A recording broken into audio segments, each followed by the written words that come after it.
ਅਸਲਾਮੁਅਲੈਕੁਮ। ਉਮੀਦ ਹੈ ਜੀ ਤੁਸੀਂ ਸਾਰੇ ਸਹੀ ਹੋਗੇ। ਇੱਥੇ ਜੀ ਮੈਂ ਬਣਾ ਰਹੀ ਹਾਂ ਨਾਸ਼ਤਾ। ਮੈਂ ਕਿਹਾ ਕਿਉਂ ਨਾ ਅੱਜ ਅੰਮੀ ਨੂੰ ਨਾਸ਼ਤੇ ਵਿੱਚ ਮੈਂ ਪਰਾਠਾ ਬਣਾ ਕੇ ਖਵਾਵਾਂ ਜੀ। ਅੱਜ ਮੈਂ ਪੰਜਾਬੀ ਬੋਲਣ ਦੀ ਫੁੱਲ ਕੋਸ਼ਿਸ਼ ਕਰ ਰਹੀ ਹਾਂ। मेरी पंजाबी इतनी सोहनी कोई नहीं वैसे। तो इधर मैं डाल रही थी नमक और नमक मुझसे कि नहीं नमक नहीं, इधर खुश्क आटा मैंने डाला है। तो उसके बाद जी मैंने इधर ज़्यादा सारा लून डाल दिया और मैंने वाह डाल दिया है। अब मैं उसको हाथों से निकाल रही हूँ। मैं क्या काफ़ी ज़्यादा नमकीन हो गया तो अम्मी का बीपी होर हाई हो जाएगा।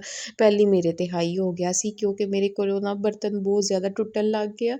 अम्मी नवें कप लियाई सी चाह दे ते मेरे को सारे दे सारे पटक डब्बा थल्ले डिग्गਿਆ ਤੇ ਟੁੱਟ ਗਿਆ। ਮੈਂ ਕਿਹਾ ਕਿਉਂ ਨਾ ਹੁਣ ਅੰਮੀ ਨੂੰ ਮਜ਼ੇਦਾਰ ਜਿਹਾ ਪਰਾਠਾ ਬਣਾ ਕੇ ਖਵਾਉਂਦੀ ਹਾਂ ਅਤੇ ਉਹਨਾਂ ਦਾ ਮੂਡ ਥੋੜ੍ਹਾ ਫਰੈਸ਼ ਕਰਦੀ ਹਾਂ। ਮੈਨੂੰ ਕਹਿੰਦੀ ਟੁੱਟੀਆਂ ਤਾਲੀਆਂ ਸਾਰਾ ਕੁਛ ਤੋੜ ਦਿੰਦੀ ਹਾਂ ਜੀ। ਇੱਥੇ ਮੈਂ ਮਜ਼ੇਦਾਰ ਜਿਹਾ ਚੋਰਸ ਜਿਹਾ ਪਰਾਠਾ ਬਣਾਇਆ। ਜੇ ਤੁਹਾਨੂੰ ਨਹੀਂ ਬਣਾਉਣਾ ਆਉਂਦਾ ਤਾਂ ਮੈਨੂੰ ਵੇਖ ਲਓ ਐਵੇਂ ਬਣਾਈ ਦਾ ਪਰਾਠਾ। ਵੇਖੋ ਕਿੰਨੀ ਸੋਹਣੀ ਸ਼ੇਪ ਮੈਂ ਬਣਾ ਦਿੱਤੀ ਹੈ ਪਰਾਠੇ ਦੀ।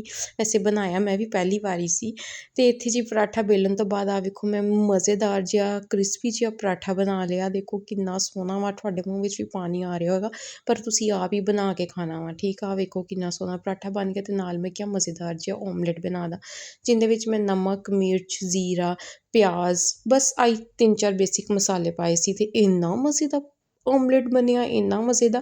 ਕਿਉਂਕਿ ਵਿੱਚ ਮੈਂ ਵੀ ਡੰਡੀ ਮਾਰੀ ਸੀ ਨਾ, ਅੱਧਾ ਮੈਂ ਲੈ ਲਿਆ ਅਤੇ ਅੱਧਾ ਅੰਮੀ ਨੂੰ ਦੇ ਤਾ।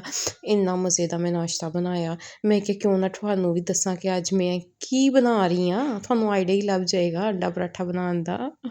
ਆਹ ਵੇਖੋ ਇੱਥੇ ਮੈਂ ਇੰਨਾ ਸੋਹਣਾ ਮਜ਼ੇਦਾਰ ਜਿਹਾ ਪਰਾਠਾ ਬਣਾ ਲਿਆ। ਇੰਨਾ ਕਸਮੇ ਮਜ਼ੇਦਾਰ ਸੀ ਨਾ, ਬਹੁਤ ਜ਼ਿਆਦਾ। ਵੇਖੋ ਹੁਣ ਮੈਂ ਡਿਸ਼ ਵਿੱਚ ਖਾਣਾ ਲਾਤਾ। ਮੈਂ ਕਿਹਾ ਅੰਮੀ ਨੂੰ ਜਾ ਕੇ ਨਾ ਮਜ਼ੇਦਾਰ ਜਿਹਾ ਨਾਸ਼ਤਾ ਕਰਾਉਂਦੀ ਹਾਂ, ਮੱਖਣ ਸ਼ੱਖਣ ਲਾਉਂਦੀ ਹਾਂ, ਅੰਮੀ ਦਾ ਥੋੜ੍ਹਾ ਗੁੱਸਾ ਠੰਡਾ ਹੋਵੇ। ਆਹ ਵੇਖੋ ਨਾਲ ਮੈਂ ਛੋਲੇ ਵਾਲਾ ਸਾਲਨ ਲੈ ਲਿਆ ਸੀ ਚਿਕਨ ਦਾ, ਵਿੱਚ ਮੈਂ ਮਟਰ ਬਣਾਏ ਪਏ ਸੀ। ਚਲੋ ਜੀ ਹੁਣ ਅੰਮੀ ਨੂੰ ਨਾਸ਼ਤਾ